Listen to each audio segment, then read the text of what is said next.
फांसीदेवा के घोषपुकुर इलाके में एक खाली घर में आग लगने की घटना से हड़कंप मच गया है।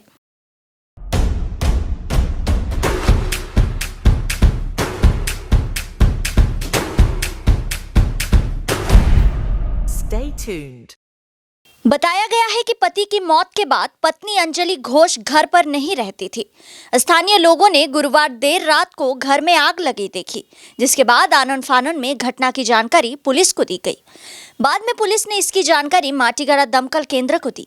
खबर मिलते ही दमकल की एक गाड़ी मौके पर पहुंची, लेकिन रास्ता छोटा होने के कारण दमकल गाड़ी अंदर नहीं जा सकी, जिससे पूरा घर जलकर राख हो गया। स्थानीय निवासी धीरू राय ने बताया कि परिवार बहुत गरीब है। कई दिन पहले घर के सभी लोग कहीं गए हुए थे। आग लगने की घटना बीती रात हुई। उन्होंने सरकार से परिवार को मदद करने के लिए अपील की। फांसीदेवा के घोषपुकुर चौकी की पुलिस ने पूरी घटना की जांच शुरू कर दी है। এটা তো আমরা সবাই রাত যেহেতু একটা দেড়টার দিকের ঘটনা, এটা সবাই তো ঘুমানো অবস্থায় ছিল, কেউ বলতে পারছে না। আর তাছাড়া বাড়ির লোকে কেউ নাই, ওরা প্রায় 20-22 দিন ধরে অন্য কোথাও চলে গেছে আর কি। হ্যাঁ, মা ছিল, মাও আবার 3-4 দিনের মধ্যে নাই। তো হঠাৎ কি করে আগুনটা লাগলো আমরা এটা পাড়ার লোককে বলতেই পারবো না। আর তার মধ্যে হঠাৎ করে আমি আমার লোকে আমাকে ফোন করতে বললো যে ফায়ার ব্রিগেডকে। যাই হোক, আমি বড়বাবুকে থানার ওসি যে চিরঞ্জিত ঘোষ রয়েছেন ফাঁসিদেওয়ার বর্তমান ওসি, ওনাকে ফোন করি। উনি আমাকে যথেষ্ট হেল্প করেছেন। উনি সঙ্গে সঙ্গে ফায়ার ব্রিগেডের গাড়ি পাঠিয়েছেন। কিন্তু আমাদের এই যেখানে ঘটনাটা ঘটেছে আর কি, রাস্তাটা এতই ছোট যে ফায়ার ব্রিগেড গাড়ি ঢুকতে পারেনি। হ্যাঁ, তার আগেই এটা জ্বলে ভস্মীভূত হয়ে গেছে আর কি। তো আমরা বলতে যাচ্ছি, যেহেতু একটা নিঃস্ব গরিব পরিবার, তার 3-4 মাস আগে তার স্বামী মারা গেছে, টাইফয়েড হয়ে, চা বিক্রি করে ঘর সংসার চালায়।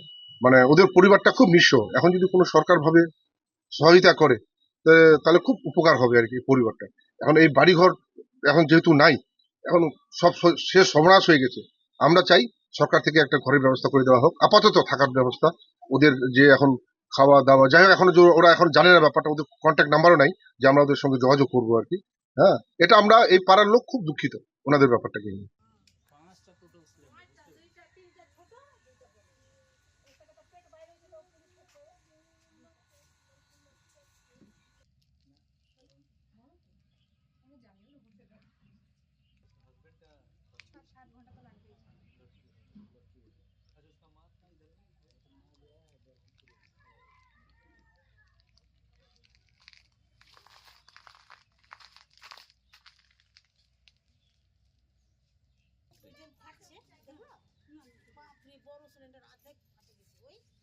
ওই সাইডে আছে সিলিন্ডার, ওই সাইড ওই টিনের পাশে।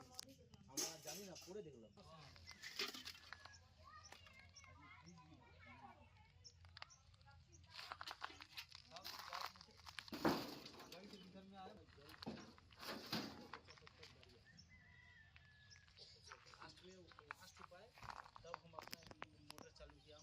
পাশের বাড়িটা সেভ হয়ে গেছে কিন্তু। হ্যাঁ, এটা একটা মানে বিশাল ব্যাপার যে একটা পাশাপাশি ঘর এটা বেঁচে গেল।